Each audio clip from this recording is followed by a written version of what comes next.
भाई सबसे पहले जॉन कैम्बल और शाई होप की तारीफ करनी पड़ेगी क्योंकि इन्होंने हमें गलत साबित किया। मैं वो जो बोल रहा था कि ये टेस्ट मैच भी अगेन 3 दिन में खत्म हो जाएगा। इस टेस्ट मैच में भी कुछ नहीं, सिर्फ इंडिया के जो प्लेयर्स हैं उनके रिकॉर्ड्स बेहतर होंगे और या फिर आप कहोगे WTC में हमें पॉइंट्स बेहतर मिल जाएंगे, उसके अलावा कुछ नहीं होगा। लेकिन नहीं, जॉन कैम्बल और शाई होप इन दोनों ने तमाम चीजों को डिफाई कर दिया। सोचिए, जो कुलदीप यादव 13 ओवर के अंदर अंदर विकेट ले लेते हैं, उनकी स्ट्रीक तोड़ दी। जॉन कैम्बल शाई होप ने मना कर दिया कि हम विकेट नहीं देंगे।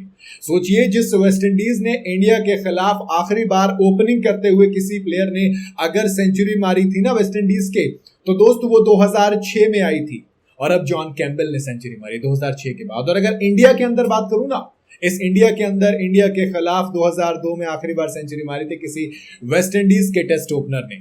और अगर ओवरऑल बात करें दुनिया भर के तमाम ओपनर्स में, तो 2023 के बाद कोई टेस्ट ओपनर है जो कि इंडिया के अगेंस्ट इंडिया में सेंचुरी मार पाया, तो ये जॉन कैम्बल है। शाई होप 8 साल का लंबा इंतजार के बाद फाइनली एक टेस्ट सेंचुरी, वो भी उस बॉलिंग लाइनअप के सामने जहां पर अभी आपने पहले मैच में इनिंग के साथ डिफीट ली थी। और यहां पर न सिर्फ इनिंग के साथ डिफीट को बचाया बल्कि वेस्टइंडीज के लिए होप दी कि आप इस टेस्ट मैच को 5वें दिन पर लेके जाइएगा। तो मेरे हिसाब से सलाम है भाई इन दोनों को सबसे पहले।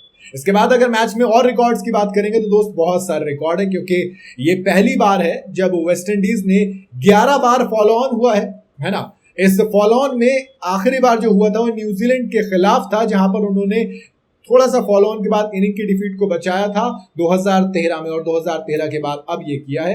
हाँ, 2013 वाला वो ड्रॉ हो गया था, इसमें इंडिया जीत जाएगी फिलहाल तो यही लग रहा है, क्योंकि एक ही विकेट गिरा है, वो भी यशस्वी जायसवाल का। बाकी अभी पूरी की पूरी बैटिंग लाइनअप हमारे पास है, तो उसमें कुछ दिक्कत नहीं है। मुझे लगता है वहां पर दिक्कत आएगी। अगर पेयरिंग की बात करें, फॉलो ऑन में 2 सेंचुरी आई जॉन कैम्बल शाई होप।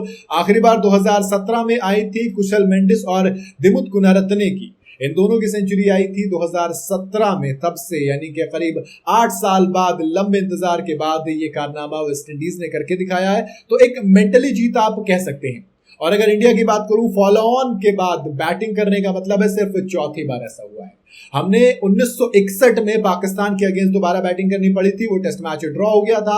1993 में इंग्लैंड के अगेंस्ट करना पड़ा था, हम 8 विकेट से जीत गए थे। अहमदाबाद में 2012 में करनी पड़ी थी इंग्लैंड के ही अगेंस्ट 2012 में, तो हम 9 विकेट से जीते थे। और अब वेस्टइंडीज के अगेंस्ट दिल्ली में सिर्फ चौथी बार है। तो आप वेस्टइंडीज की तारीफ करेंगे कि उन्होंने यहां पर लड़ा, तो जो दम दिखाते लड़कर वो दिखाया है। कोई बात नहीं, गिरते हैं शहसवारी मैदानी जंग में, वो तिफल क्या गिरे जो घुटनों के बल चले। तो वेस्टइंडीज ने कम से कम एक अच्छी फाइट जरूर दी है यहां पर। वैसे शाई होप की बात करेंगे तो दोस्त 58, जी हाँ 58 इनिंग्स है जहां पर वेस्टइंडीज के बीच में इनिंग ले ली है। एक सेंचुरी से दूसरी सेंचुरी के बीच 2017 में आखिरी सेंचुरी आई थी और 2025 में आई है।